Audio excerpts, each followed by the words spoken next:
pasensyahan nyo na ako. Ganyan ba? Parang yung best friend mo yan, mother. Talagang pag may camera talagang Oh, no. bongga. Diba? Yan ang problema pag may camera sanay na sanay ito. Sino ba yan, di ba? Ano ba trabaho niyan? Ako gusto ko talaga malaman dahil si Rafi Tulfo kilala ko Ito, Erwin Tulfo, hindi ko to kilala. Sa iba galing to Amerika, nag-military sa Amerika. Something like that. Tapos umuwi dito, naggumawa ng radio program kagaya sa kuya niya. Di ba lahat ng mga ito, pinaaral ito ni Ramon Tulfo? Ramon ba? Oo, yung kuya nila. Dapat si Ramon Tulfo, Mon, pakisaway-saway mo nga yung kapatid mo. Kinukonsinti nga. Kinukonsinti mo naman yata attorney ang ginawa pa ni Matibag, akala niya court of law yung hearing dyan. Sabi niya, in Tagalog, but in English, may I say this, what we lawyers say. Sabi niya, Your Honor, may I approach? Pwede ba akong lumapit? At lumapit talaga siya dun sa mga senador. Ano kayo dyan? Collusion? Nasa hearing ka na, nag-out ka na Tapos nag-time out ka kasi you will approach. Tapos nasaan yung kabila? Kami mga abogado, we can approach, but the other lawyer has to be there. Yes, tama. Hindi pwede isa lang. Fairness, di ba? Ikaw lang isa. Ano ba, Atty. Matibag?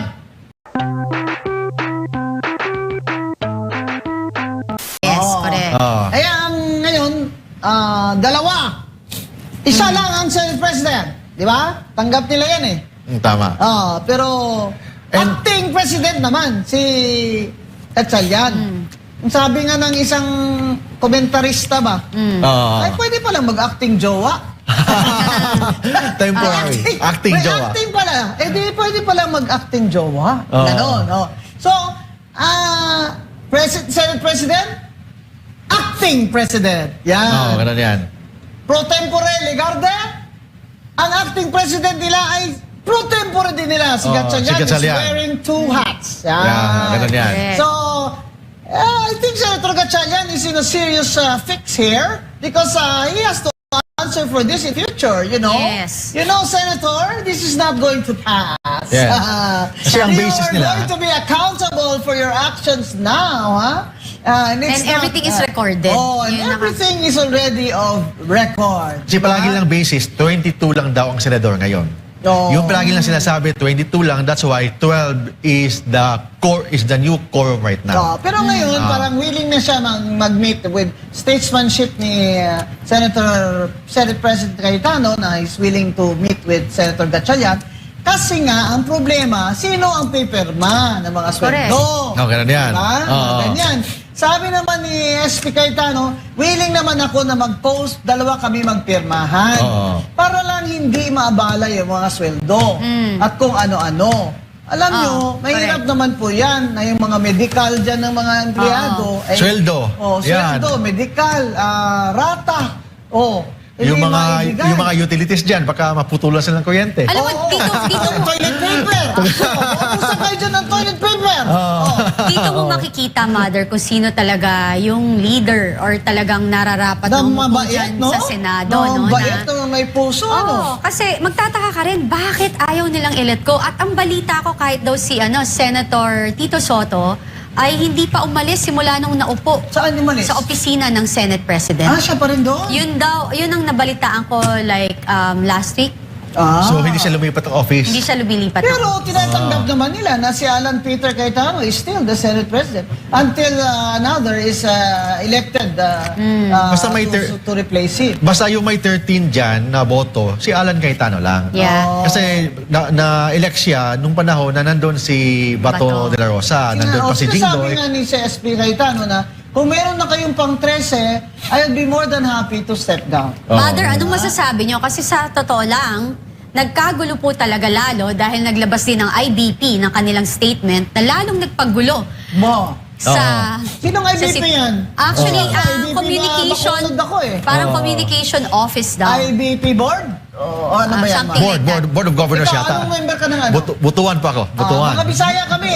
So bilang mga abogado, anong opinion nyo dito? Yung opinion, yung sinasabi. Anong statement nila, Mark? Basahin po natin. Basahin mo. Sige. Miss Cathy. Hindi ko mabasa Oo, eh. sige. Pero ang sinasabi nila Sige. na ang ruling down ng Nag-base sa Abilino. Oo, ay, okay. yun daw ang basihan. So, Wait, palagi pero yung- may na-miss sila dyan, mother eh. May nilagpasan sila dyan eh. Ano yun? Yung ruling na yan. Kasi sinabi lang nila dyan, hindi na sinabi dyan yung, hindi na sinama yung all. Yes. Majority of Eh, all. Kasi Kasi- wala nga sa Abilino yun eh. As a lawyer, I have to respect yung opinion nila, but of course, hindi ko sang-ayon sa sinasabi nila. Kasi very clear po yan, ang sinasabi nila based lang sa Abilino Yeah. versus Cuenco, na nakalagay po doon, wala sa Pilipinas yung isang senador. Yes. Hindi applicable yun sa Pilipinas. First, number one, ang Abilino Doctrine is 1935 Constitution. 1987 na po tayo ngayon. Marami nang nabago. Oh, At parang saka nabago na. politika din yun eh. Politika din yun, di ba? Yeah. Kaya nila pinalitan yung Senate President kasi i-accuse na siya eh. Ni Abilino ng graft and corruption. Tama yan. Yun na nga, sinasabi natin na, babalikan natin, yung nag-roll call sila, 24 ang tinawag nila. Sa 1987 Constitution po, 24 pa rin ang majority na dapat mag-decide or bumoto. Diba? Ay nakalagay all. Of all. Then lahat ng 24 na yan, nandito sa Pilipinas. So, Yes. hindi na pwede i-question yan. Hindi applicable yung Alam mo, Abilino versus Attorney Mark, may isa pang chapter that does not agree with this IBP board statement eh. Yung IBP chapter ni Attorney Regal Oliva sa Cebu. Cebu. Yes, Ayun. oo. Kaya- Meron din yun. So, hindi lahat ng abogado, yun ang Sumasang-ayon. opinion. But maybe the officers of IBP National, yun ang opinion. But hindi lahat ng abogado, hindi lahat ng mga chapters sa mga iba-ibang mga probinsya, yun ang opinion. May picture pala yung IBP president na yan na close sila ni Congressman Adyong. Taga Mindanao din pala yung IBP president na yan. Tapos close sila ni kaya naging suspect tuloy itong at saka yung mahirap itong IBP board na maggawa sila ng statement na hindi nila kinukonsulta yung mga chapters nila. Tama. Tingnan nyo, pwede ba yan na patahimikin nyo lang si Attorney Regal Oliva ng IBP Cebu? Siyempre, she will make her own statement after consulting her officers also.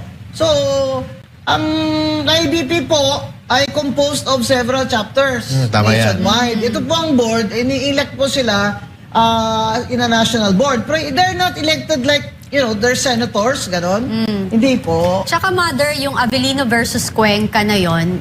Cuenco, nilagay nila doon yung sinabi na beyond jurisdiction. Kasi yes. nasa Amerika. Nasa Amerika. At eto nga Yung yung, isa. bakit deceiving ang nilabas ng IBP, ginamit din po nila yung word na yun. But, kahit po nagtatago pa na sinasabi nila si Senator Bato at nakakulong po si Senator Jinggoy Estrada, nandito po sila sa Pilipinas. Kaya very deceiving yung sinabi.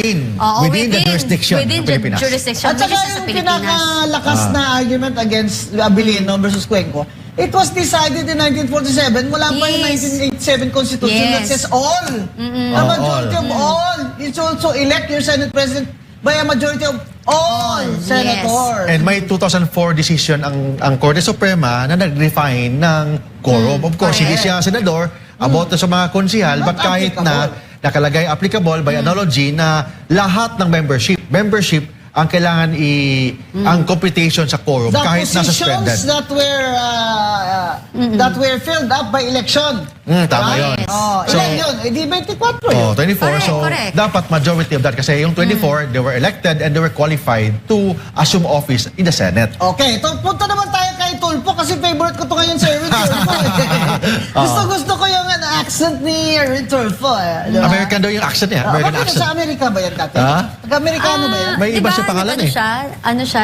May iba siya pangalan? Erich Sylvester ba yun? Sylvester. Sylvester. Sylvester. Oh, siya Sylvester. before. Eric Sylvester? Ngayon naman yun si Erwin?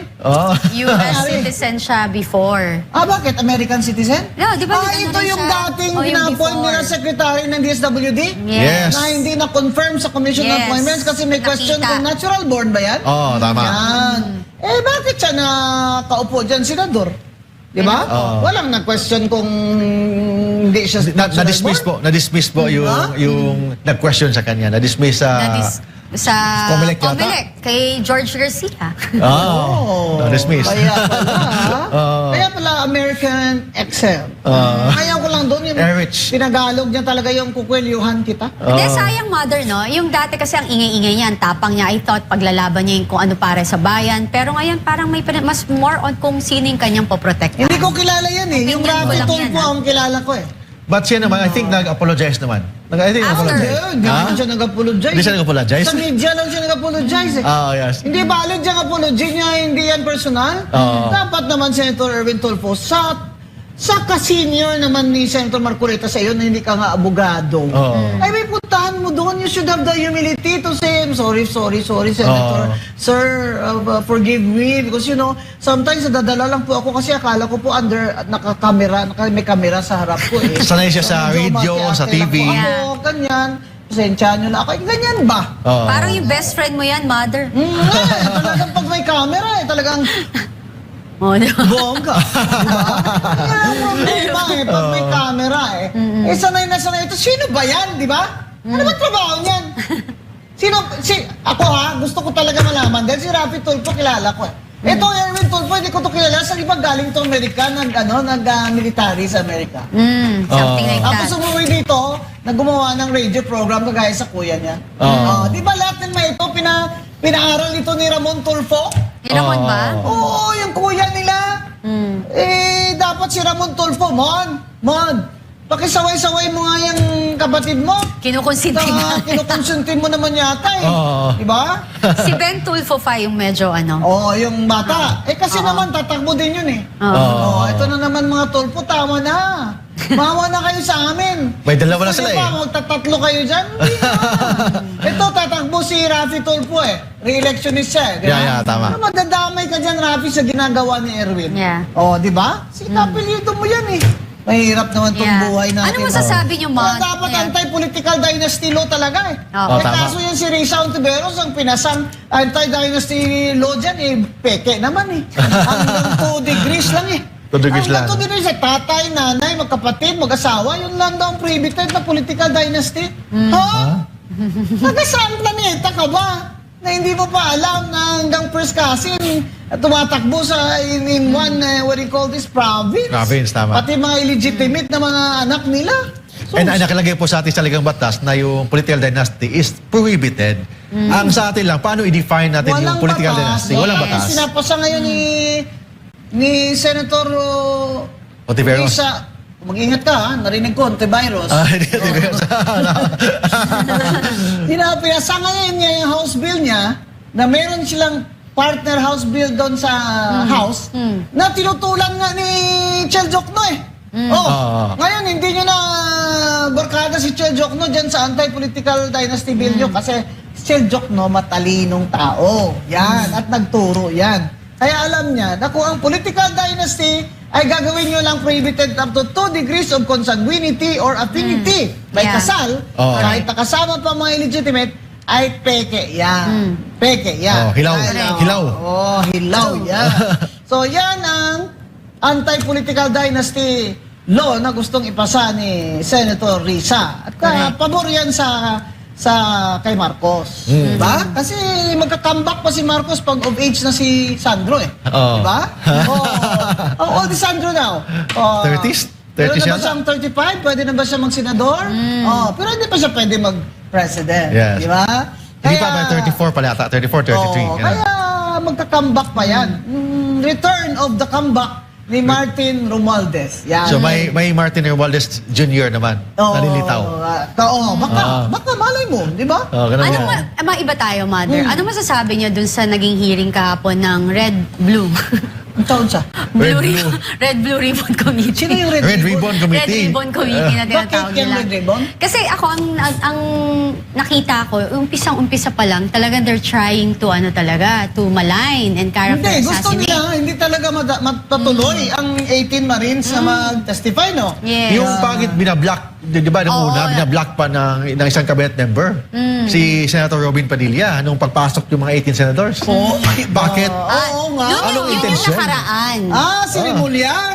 Yes. Ako, buti Yung pa si nakaraan. Secretary Remulla.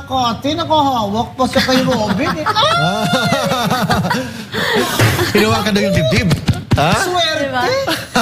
Hindi, pero I'm talking about yung kahapon. Ano? Na Blue yung ribbon hearing, versus oo. red ribbon. Oo, ni Oo. Raffy Tulfo. Yeah, yung Ay, red ribbon. Erwin Tulfo. Erwin Erwin Tulfo pala. Tulfo. Oh. So, ang Sino nakita naman ang witness niya doon? sila. Tapos sila, yung sila, ano, yan, si si Kuan, Matibag, Matibag. tapos may ombudsman. Ako kasi nakita ko agad sa umpisa pa lang, talagang tinatry nilang i-malign. Oh, And, di ba lagi ka sa Senate? Oo. Mayor po So, si Tulfo mag-preside sa Blue Ribbon Committee kasi kasama siya Oo, sa na-drag yung Valens, pangalan niya. sa, Yes. sa Maleta. Sabi ng 18 Marines doon. Kasama siya nakatanggap daw. nakatanggap siya. Tapos siya mag-imbestiga sa kanyang sarili. Parang dapat mag-resign siya kung legitimate yung... Tsaka nandyan ba yung Kati sa affidavit? Yes, Nung 18 Marines na yun? nandun yun. Doon siya. Agoy! Senator Erwin Tulfo. Abay, dapat ngayon pala, nag-inipit ka na pala dyan sa Red Ribbon Committee mo. Oo. Ano ba yan? Ikaw mag-imbestiga, ikaw din ang inaakusahan So, nila. inimbestigahan po niya ang kanyang sarili. Yes, Ay, hindi ka correct. pinibestigahan Pwede ba sarili yun? niya. Siyempre, sasabihin niya, sinungaling kayo, kaya nag-file siya ng libel, di ba? Oh, libel. Nag-file siya ng libel sa city prosecutor ng Pasay City. Ito ang mali niya, ma. Because you know that in libel, truth is a defense. Di ba? Tama. Then, Bonggels, bakit ka naman nag-file? O ayan, kumagat ka naman sa patibong eh. Oo. You took the bait. Di ba? yeah, tama. You took the bait, mate. Yan.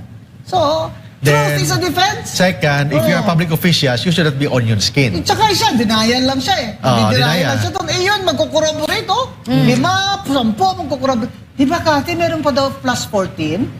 Yes, meron pa. Actually, marami yan, 100 plus yan sila eh. Yun ang alam ko. Pero may next na magte-testify yung 14. Alam niyo po, kaya po nangyayari yun. Kasi siguro nakita na ng mga kasama ng retired men in uniform. Kayo, tigilan nyo. Kayo dyan na nagsasabi na wag silang tatawaging retired men in uniform, retired Marines, or ex-whatever.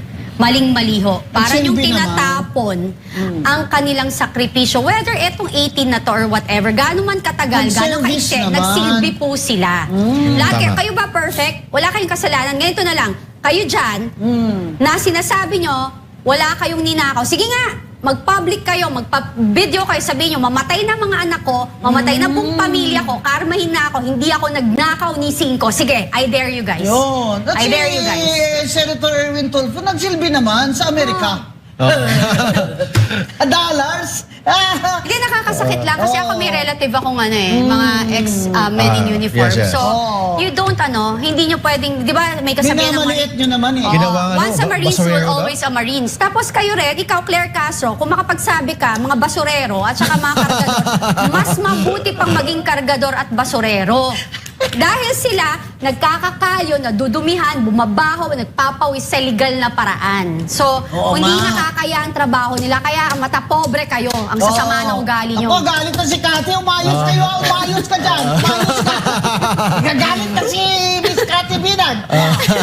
Oh. Diba? Kasi ang mother, Kalma lang. Kasi alam mo, kailangan maganda tayo lagi. Oh, buti lang kahit galit ako, namumula lang. Kahit hindi tayo nakadikit dibdib kay Robin. Ano yun, mother? Sabi natin, nangingintab ako. Glass skin. Alam mo, ayaw ko nang magpasta sa inyo kasi umaba ang bangs ko. Sakit. Kaya Mark, alam mo, buti na lang nandito ka. Kasi dinadaan na lang namin ni Kati sa tawa itong Tawa na lang. aming konsumisyon dito sa Red Ribbon Committee na ito. Oo, Correct. Ang the nerve kukwelyuhan mo si Marcoleta. Oo. Nakita mo ba ilang libong tao doon sa gabi na yun ang sumundo sa kanya? Oh, Yeah. gusto mo ba? Paglabas mo dyan, yung kotse mo, halos hindi makagalaw pag pinalibutan ng mga tao. Ganyanin mo yung tatay nila. Ha? Hindi lang sa, yung pagka-senior na lang sa iyo. Ganyan mo kabastusin. Yung mga Kailangan- si Alan Peter, kapwilyuhan mo. Alam mo, gentleman naman yun eh. Baka hindi yung lumaban sa iyo. Pero kung na-timing mo, na nandun si Robin Padilla sa tabi. Ay, di kagulo. At saka, teka, Oo. hindi mo may binubog si Claudine Barreto na tulpo? Si Mon Tulfo yun. Uy, Oo. alam ko na. At saka Pasok yung ako kanyang sa ex Senate, ha? si Santiago. Santiago. Kati, pasok Oo. ako sa Senate, daling ko bodyguard ko si Claudine Barreto. Kay Claudine lang pala na bugbog na kayo eh. Oo. Yung mga Tulfo brothers, astig-astig nyo eh. Oh, Kaya, na alam black mo, eye yun, na black eye. Ah, na black eye? Oh, black eye dito, laki. Oo. Oo. Kaya, Erwin, mag-ingat ka. Oo. Punta ko dyan, dadalhin ko si Claudine Barreto, friend ko yun. By the way, for the benefit ng ating mga followers, explain po natin ano ba yung role ng isang Blue Ribbon Committee? Correct. Oh, sige Kasi- man. kasi akala nila- Seryoso ha, seryoso usapan ha. Oh, usapang totoo lang ha. Kasi yung Blue Ribbon Committee, akala nila issues lang yan, mga issues, mga chismis. Hindi. The purpose of the Blue Ribbon Committee, mag-imbestiga po yan ng mga corruption sa ating government. Corruption sa ating government, so kailangan na ang mag-imbestiga yung hindi kasama sa inimbestigahan. Siyempre, yung mga judge nga eh, pagkasama sila, inibig sila eh. Di ba? Oh, kahit nga mas ng konting appearance lang na may konting bias, mag-inhibit na ang Yes. judge. Ito, siya mismo ang kasama. Dapat above suspicion. Correct. Yung member ng... You must be like Caesar's wife, beyond reproach, beyond suspicion. Yan. Yun yan. But ang problema, siya mismo ang nag-chairman sa isang committee na Tapos- hindi naman properly elected. Tapos threatening pa naman itong yung 18 Marines sa pag hindi daw sila pumunta doon, ipapa-aresto niya. Hindi ba naman to? Oo, tama. Hindi, alam nyo, isipin nyo na lang kahit hindi po kayo abogado, tama ba itong pinagagawa Hindi, tsaka alam mo, Erwin Tulfo? Mother, na halata mo ba? Talagang all government agency nagtutulong-tulong na imbis na dito ngayon lang ako Imbis na the truth should come out. Yes, ngayon Oh. lang ako nakakita na every time na may lalabas na willing tumulong para ituro ang mastermind. Igagang up nila. Igagang up nila. Nagtataka rin ako dito, dapat ang NBI po is siya, non-party hindi siya neutral pwedeng siya. neutral Neutral. dapat siya. Oo. Pero ang nakikita ko kahapon is walang pakundangan na sinubukan talaga na banihan ng attorney pasamain. Attorney Ang 18. Ang ginawa pa ni Matibag, akala niya court of law yung hearing dyan. Sabi niya, in Tagalog, but in English, may I say this, what we lawyers say it. Sabi niya, Your Honor, may I approach?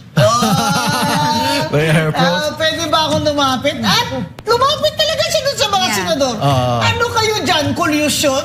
Nasa hearing ka na, nag-out ka na eh. Tapos nag-time out ka kasi you will approach. Tapos nasaan yung kabila? Kami mga abogado, we can approach, but the other lawyer has to be there. Yes, tama. Hindi pwede isa lang. Fairness, di ba? Ikaw lang isa. Ano ba, Attorney Matibag? Abogado ka ba? O abogado ka ng mga suspitsadong nagkamaleta dyan? Yung issue kasi dito, bakit parang may tinatakpan? Yun. Bakit may tinatakpan? Yung unang araw lang, yung June, yung Blue Ribbon Committee ni Cayetano at saka ni Marcoleta, bakit niya-block yung mga Yes, supposed yung witnesses? unang-una. Uy, That's sinundo so pa ni bad. Senator Sinundo, Pia, no? ayaw Yeah. papasukin sa Senado. Buti na lang sinamahan And din siya ni Senator Robin. isang cabinet member pa ang Ayun, nag-block. yun, oh. O yun, isang cabinet member pa Seremonya? nag-block. Saan ang seremonya? Gusto ko makita yung Oh, yan, yan. dikit dibdib siya kay Robin eh. Oh, hinawakan yung Yeah, dibdib. Oh, Oh, yun. Yeah, yan, correct. nakita ko So, yung kamay niya, yung- hawak sa dibdib, hawak ko ang dibdib. Oh, yeah. Hinawakan yung dibdib. Oh, yan. Ay, naku, John So yung video na yan, Ay, nako. may message po yan. Yeah. Ang mensahe po niyan, What does it say? yung mensahe po niyan, binablock po ang katotohanan. Yeah. Bakit ayaw papasukin yung mga 18 Marines ang nag-block mismo isang cabinet member? Tsaka alter ego yan ni BBM. Yes, alter Oo, ego. It is as if si BBM ang nagbablock ng truth dyan. Tapos, senador mismo ang binablock niya. Oo, Yeah. sino ba siya? Hindi man siya inalal ng tao. Then, bahay po yan Oh. ng Senado, senador po yan, ikaw, bisita ka lang dyan, bakit mo binablock? Alam mo, ang dami talagang irregularities or yung sa legal na aspeto na marami silang maling ginagawa. Tama. And ang maganda lang po dito is publicly they're doing it. Tama. And may record tayo. Sabi nga ni Mama Binguanzon. Ayun, dikita no? Oh, Uy, oh, nawakan yeah, mo pala yeah. isa. Hinawakan yung dibdib, Huwag hinawakan. ang kamay mo, Si John Cra- Dick, ha? Ah. Huwag mo ibaba. Crashy. Ano ba yan? Ibaba mo yung kamay mo, eh. Mother, crashing ko yan. Ano Oo nangyari? naman. Ikaw kasi, Kati, hilig mo talagang, di bali na. Edit na yan, Direk, i-edit na yan, mga Tingnan mo naman yan. Tingnan mo naman, Mga kababayan, yan ba ang tamang asal ng sekretary, ang DILG ni BBM? Object kami dyan. Sa isang Kasi si senador, Robin yan eh. Correct. ginagawa niya yan Senador yan eh. inside sa Senate against a senator.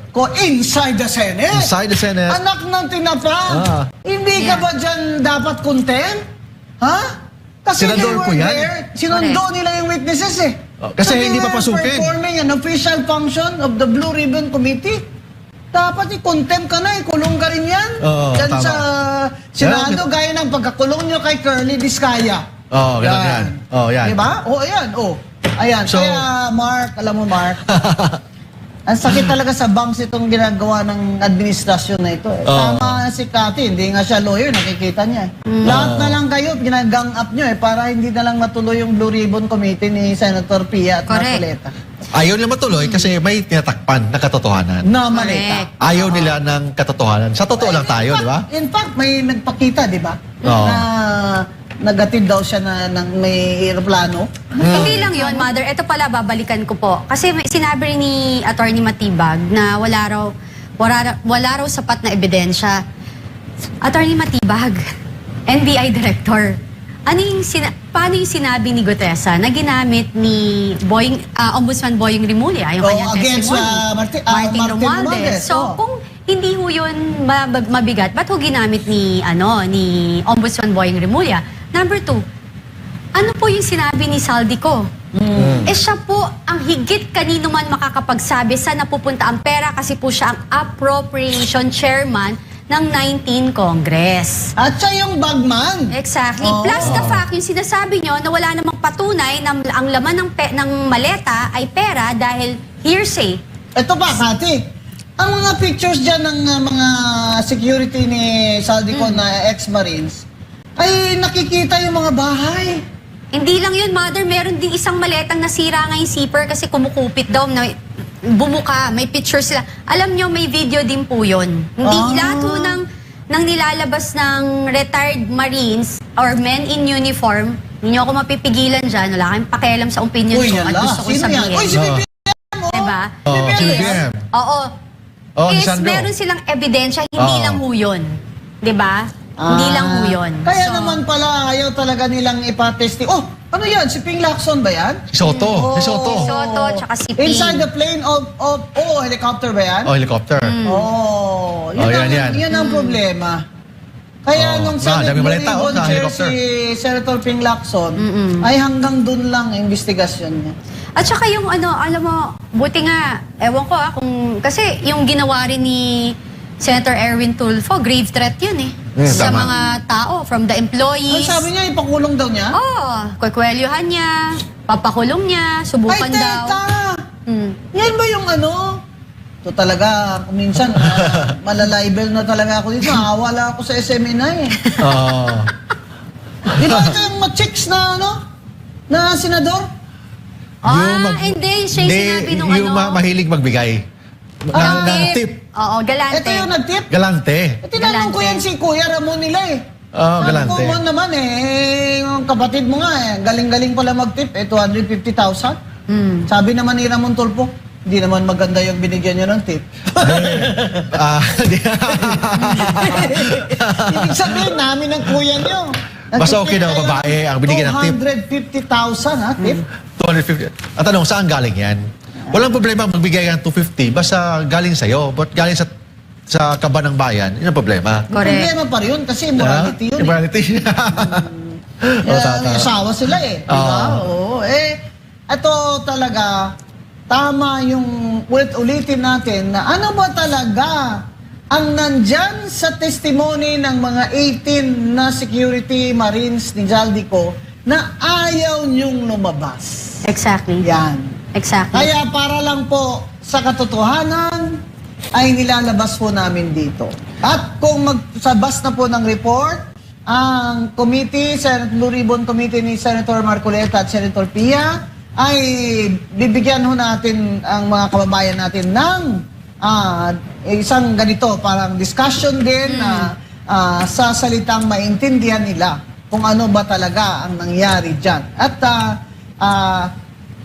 sana naman may makulong na. Kasi hanggang ngayon, wala namang nakukulong na. Biro mo naman, lahat naman taga-DPWH ang sweldo. By the way, madam, Ma'am Rowena, yung mga 18 senator, 18 Marines, dinimanda pa sa DOJ ngayon. Dinimanda? Dinimanda. Isa ko saging lawyer. Libel? Mga ganun. Kasama yung 18 Marines plus sila Jay Sonsa, Sino sila Eric nag-libel? Celis, sila... Si Trillanes, nag-file ng kaso. Ako rin. Kasama ka! Kasama! Ako din. Kasama. Kasama dito. Ang SMNI, kasama pa. Alam mo, yung nangyari yung ano na yan, na nag-file si Trillanes, yung topic namin doon, when he denied na hindi sila nagkita, nagsisinungaling daw yung 18 Marines, kasi hindi raw sila nagkita. Ako yung post ko, yun yung ini-implicate, yung sinasabi yes, ko na hindi sila nagkita with IC, hindi sila nag-meeting with ICC. Oh, yes. Diba? But apparently, after that, nagsalita si Ombudsman Boying Remulla na nakipag-meeting talaga sila. Ganun yan. Buti pa si Boying umamin. Kayo dyan ha, wala kayong mga... si Boying talaga may... So yung mga 18 Namin talaga Marines, niya. yung mga critics sa ating government, dinimanda ng mga libel, Lahat. inciting to sedition, ano pa yung mga kaso. Tinatakot Lahat na lang. Kasi siyempre mga taong yan, they're just, these are common folks. Hindi naman Hindi, not wala only silang that. pera buti na lang libre-libre ang mga abogado. Hindi lang yung mother, puro abono. sariling tax ng bayan, ang nagpapasweldo sa kanila is ang mamamayang Pilipino, tas ang dinidemanda nyo, yung nagpapasweldo sa inyo. Ganun yan. Para yung sinabi na yung Kasi, amo nyo. Senator Erwin Tulfo, nag-file ka pa ng libel. Ang sabi daw sa Supreme Court decisions sa Attorney Mar, ang mga elected officials po ay hindi dapat balat. Sibuyas. Yes, exactly. Ganun yan, hindi balat sibuyas. And of course, exemption sa libel, yung concerns of public interest. Saka the truth is a defense.